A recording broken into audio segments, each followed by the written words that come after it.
For the mothers, for the fathers. I'm sorry, I'm emotional, I'm sorry. It's just another thing that you're going to have to teach your sons.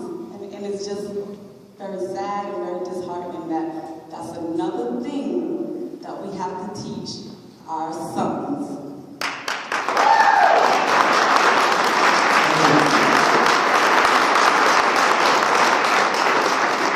This is going to be the last speaker. I'm sorry. These kids over here, I got to deal with them every week. They usually start about, you're going to be the last speaker. They usually start about, this is for anybody going out there that wants to volunteer or get into the community. It's usually me, State Police, Providence Police, Alan Williams, who had to leave, and a few other volunteers, and about 50 to 60 kids every Friday and Saturday night. So, you know where it is now, 7:30 to about 11 o'clock at night. It looks like it's going to go a little longer tonight, because they're not going to let me get away with not getting there 2-3 hours. And you can come volunteer, or come and sit and talk to some of these young men, because they're all fine. Give it up for the young people out here, please.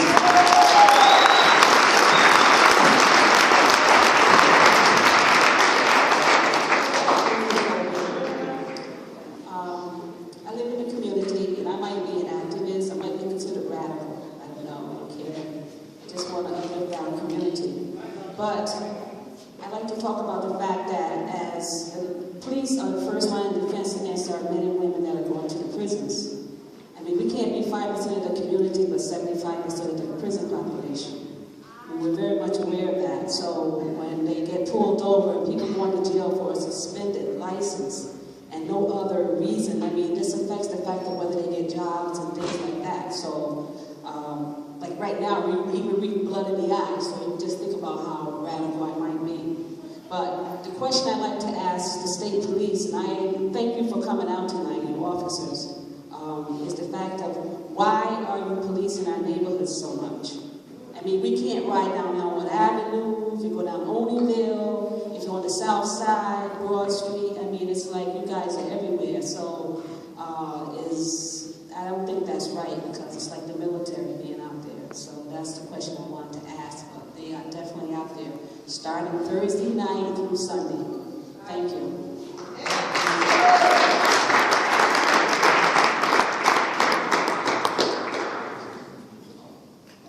On behalf of Kobe, I am closing tonight. My name is Taino Palermo. I'm work with Kobe.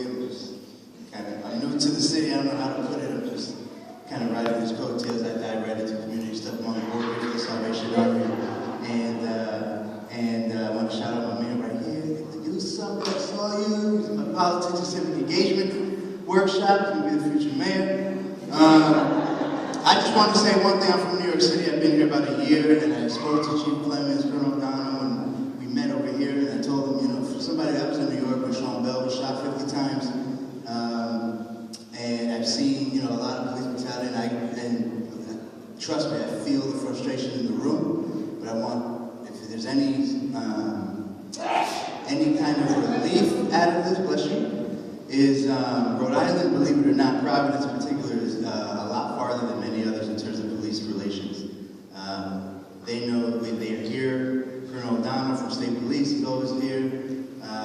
And on behalf of Unified Solutions and the Salvation Army, these doors are always open to have follow-ups on all of this. Okay? Food, transportation, and a building. You got everything you need. So now we just need to bring both parties to the table. We got a plan, right? So there's nothing to it but to do it now, right? So thank you everybody for coming out. On behalf of the Salvation Army, we thank you. Thank you, Kobe. Thank you, police. Thank you, law enforcement for coming out. And thank you all of you.